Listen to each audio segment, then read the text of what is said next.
Bien, continuamos con el tema, el punto 17. Vamos a hablar sobre las fuentes de la doctrina de Pablo. Si se nos pregunta por las fuentes de la doctrina de San Pablo, la respuesta así en general no es difícil. Aparte de lo recibido de las catequesis apostólicas comunes, por ejemplo, 1 Corintios 15, 13, 7, hay que poner las revelaciones sobrenaturales hechas directamente a él. Confrontemos Hechos 26, 16, 18 y Gálatas 1, 12. Sobre esta doble base, ahondando además en lo que ya revelado en el Antiguo Testamento, Pablo cimienta sus enseñanzas valiéndose de los dones naturales, de ingenio, de su formación rabínica y de los conocimientos de su continuo contacto que él tuvo con ese mundo helenístico durante mucho tiempo. La dificultad, pienso yo, que viene luego al tratar de precisar la mayor o menor amplitud de cada uno de estos elementos en el pensamiento y doctrina de San Pablo. Hasta no hace muchos años era casi una sentencia entre los críticos afirmar que Pablo estaba fuertemente influenciado por ese helenismo.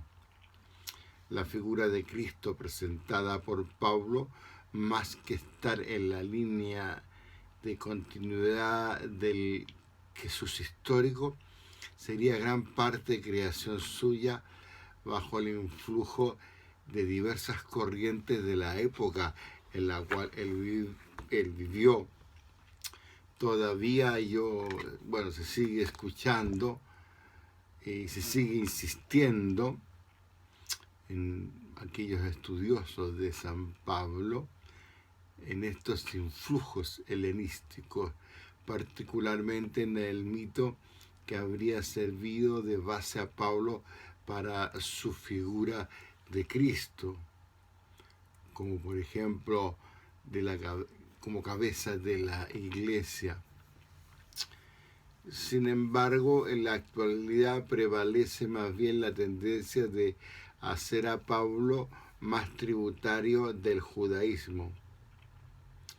A ello ha contribuido no poco el descubrimiento de los escritos últimamente del Qumran, cuyas expresiones teológicas ofrecen cierto parentesco, bastantes paisajes paulinos.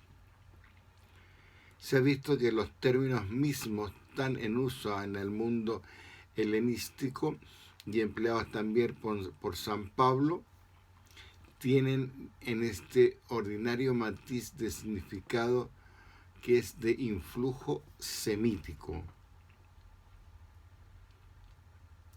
En resumen, todo da la impresión de que Pablo sigue siendo un pensador judío, aunque ahora hecho cristiano.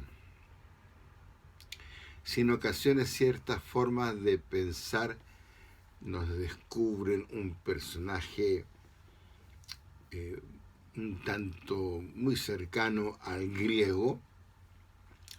En el fondo aparece siempre el personaje judío, que piensa con la ayuda del Antiguo Testamento y que no es ajeno a los métodos rabínicos de aquella época.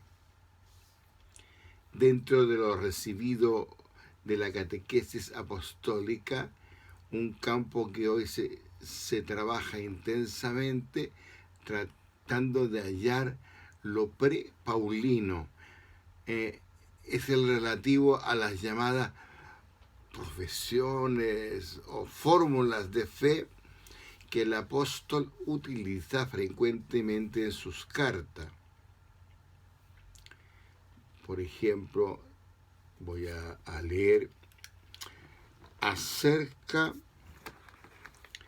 de su hijo nacido del linaje de David según la carne, constituido hijo de Dios con el poder según el Espíritu de Santidad, por su resurrección entre los muertos, Jesucristo nuestro Señor, por quien recibimos la gracia y el apostolado para predicar la obediencia de la fe a la gloria de su nombre entre los gentiles. He leído Romanos 1, 3, 5. También se puede confrontar esta idea en Filipenses 2, 6, 11, o en Efesios 5, 14, o en 1 Timoteo 3, 16. Se da por supuesto que eran fórmulas ya en uso en las comunidades cristianas de esa época, y Pablo, celoso en guardar las tradiciones. Voy a leer otro punto que tengo separado acá. Así pues, hermanos, manteneos firmes y conservad las tradiciones que habéis aprendido de nosotros, de viva voz o por carta. He leído 2 Tesalonicenses 2:15. También esta idea se puede confrontar en 1 Corintios 1:12 o 1 Timoteo 6:20. Entonces habría valido de ellas, aunque con libertad, para adaptarlas y matizarlas a su manera. En distinguir estos matices estrictamente paulinos, se ha visto que se esfuerzan hoy muchos exegetas y muchos estudiosos del apóstol San Pablo.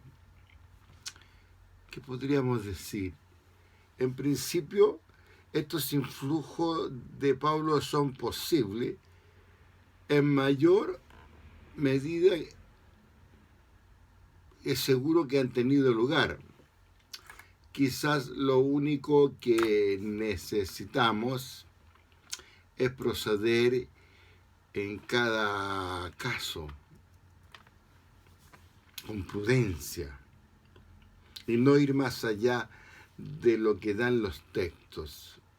Ciertamente es fácil hablar de un pre-paulinismo, ideas y formas literarias que Pablo habría recogido de la tradición del medio ambiente, pero no es fácil llegar a conclusiones ciertas, pues la apreciación del peso de las razones para afirmar este pre-paulinismo está muy sujeta a lo que quieran pensar o quieran presupuestar, consciente o no, muchas personas críticas.